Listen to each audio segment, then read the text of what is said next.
So you've been eyeballing the VR industry for quite some time. You've heard about it, and then with the release of PSVR2, you decided, hey, this is going to be my time to jump in. I'm going to grab a PSVR2. I'm going to go into the world of VR. So you get one, you put it on, you play for a couple minutes, and maybe not long in, you start feeling a little bit queasy. Maybe you feel like you're going to vomit. Maybe your head's spinning. You're a little bit dizzy, disoriented.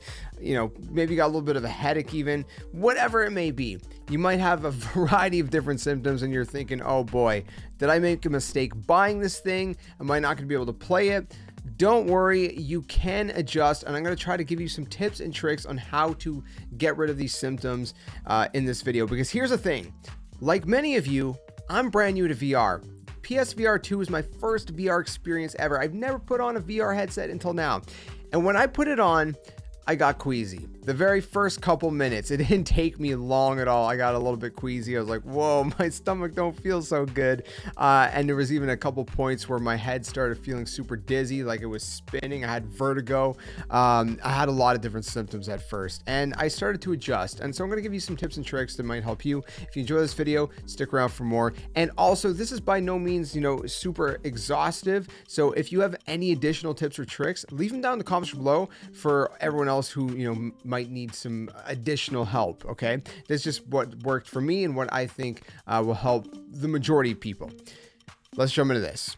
So the first one might be a little bit obvious, but maybe not for everybody. I have a saying around here, and that is the fact that what's obvious to you might not be obvious to someone else. Okay, so bear with me. But here's the thing. If you start feeling any of these symptoms, maybe your eyes are hurting, they're getting a little bit kind of blurry, maybe you got a headache, maybe, your head's spinning, you got a little bit of vertigo, dizziness, motion sickness, you feel queasy, the very first thing you should do is just stop. Even if you only just jumped in, it was only a couple minutes, maybe it was even 30 seconds, who knows how long. It might not have been very long, but you got to adjust in small increments, okay?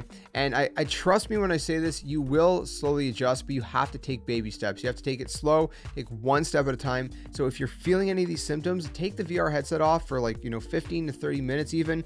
Take a break till everything kind of subsides, chills out, and then you could give it another go for maybe a little bit longer this time, okay? It's kind of like when you're working out, right? When you're exercising, right? You might be able to do 5 push-ups at first, right? And then the more you do that, you'll eventually be able to do 10 push-ups and so on and so forth, right?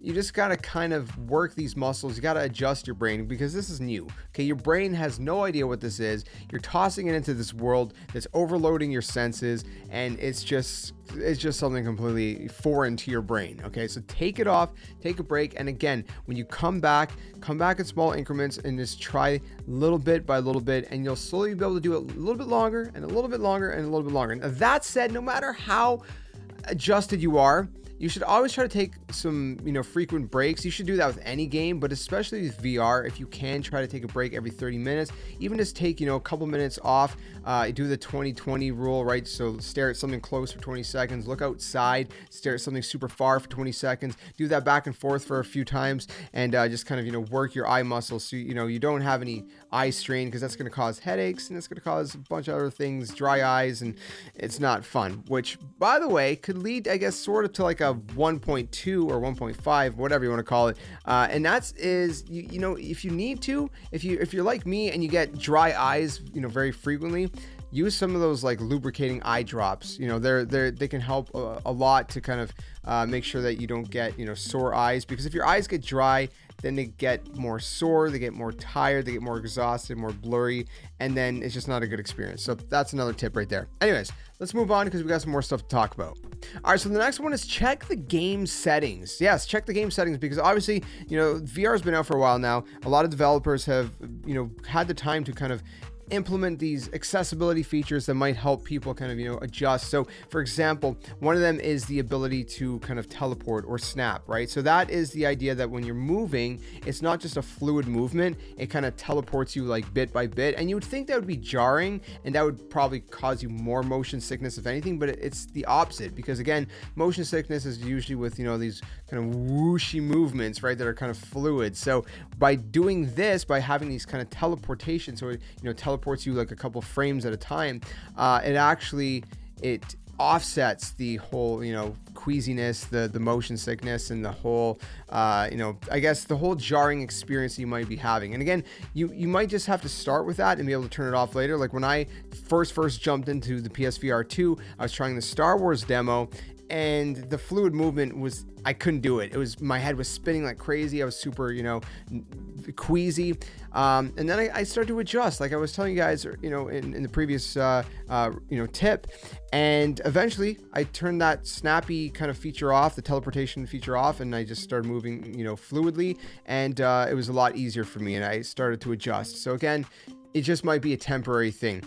Beyond that, there's other kind of, settings that you can check in the game as well. So things like vignettes, for example. So vignettes will create borders around your peripheral vision, and that's going to reduce what, the perception of the intensity of the movement, if you will. So vignettes can help. Now, again, if you're completely adjusted, then maybe you don't need these vignettes, but, for the time being, it might help kind of just hone it in a little bit and kind of, tone everything down just a little bit, if that makes any sense. So again, just go ahead in the, in the settings, turn on all of the comfort options even, and just slowly disable them or tone them down. Some of them have, different levels, right? Like for example, Horizon, Call of the Mountain, it has the vignette, and you can have the vignette, really strong, a little bit, weaker, or, very low, or completely off. So you can, obviously scale back slowly as you kind of progress through it. And like I said, just take baby steps, and eventually you'll be flawless. You'll be acing it. Okay, you'll be acing it.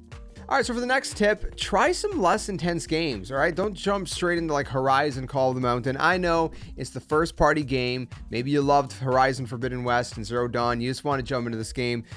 But if you're having trouble, start slow. Like I said, baby steps. Start with something small, like a puzzle game, right? Maybe something like Moss. I was playing a little bit of Moss, and it's really, really nice. It's not too jarring. You're stationary. You're not moving around the map or anything. The only movement is like you're looking around and you're controlling a character, which is a mouse. And it's a great game, by the way, from what I've played so far.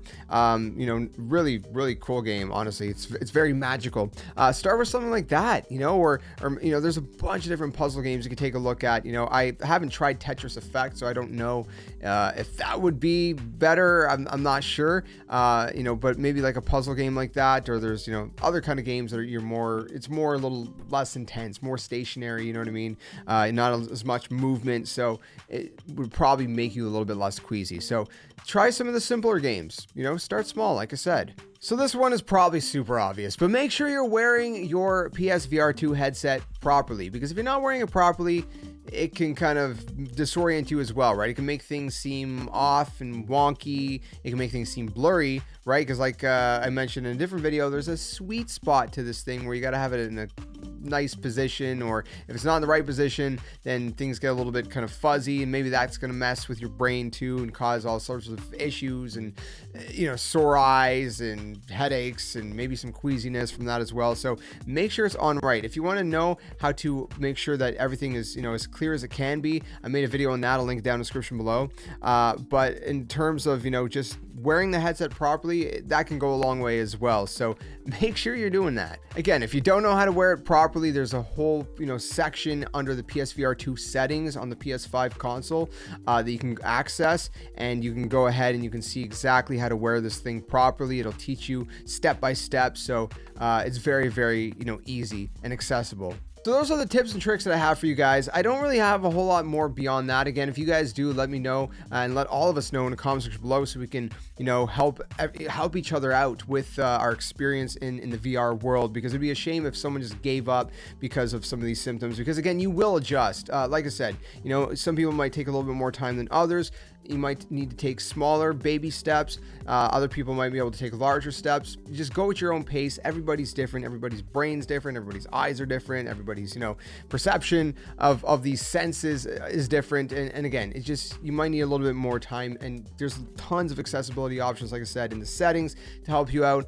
Worst comes to worst, if you need to, maybe there's medication to kind of help you with your nausea, over the counter stuff. You know, if it's really, really bad, of course, but I wouldn't recommend taking that just so you can, you know, stay in the VR world. Obviously, that's just if you get out of the VR world and the symptoms are just lingering. And if they're really lingering for a long time, you might want to see a doctor at that point, quite honestly. So if they, you know, if they're kind of dragging too long. But most people, when you take the headset off, you know, after a few minutes, 15, 20, 30 minutes, even just a couple minutes, you should return to normal and you should be good to go. Like I said, if you just kind of take it small, you know, you remove the headset when you need to, you jump in back, you know, in small increments, you should be good to go. So I hope this video helped you guys out. I apologize that it seems maybe over ranty or lengthy. Again, I like to give as much information as possible to help people that, you know, what the obvious to someone might not be obvious to them.